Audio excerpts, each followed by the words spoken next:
Mina olen Eeva Üprus ja igapäevaselt ma töötan Tartu Maarja tugikeskuses psühholoogi ja kasvatajana õpilaskodus.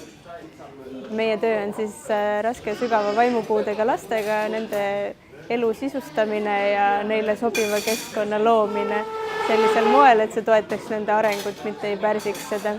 Täna oli meil selline töögrupp, mis arutaski sotsiaalset kaasatust.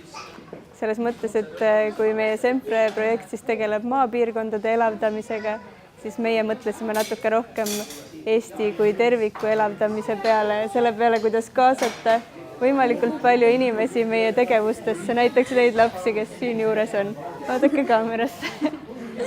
Me jõudsime sellise järelduseni, et inimestel on küll tahe ja soov aidata, aga sageli jääb puudu oskustest. Ja mõeldakse, et ma ei tea, kuidas seda teha, ma ei tea, kuidas läheneda. On hirmud, et äkki ma teen valesti ja siis jääbki aitamata. Aga seda aitaks kindlasti natukene maha võtta kõike seda paanikat ja hirmu.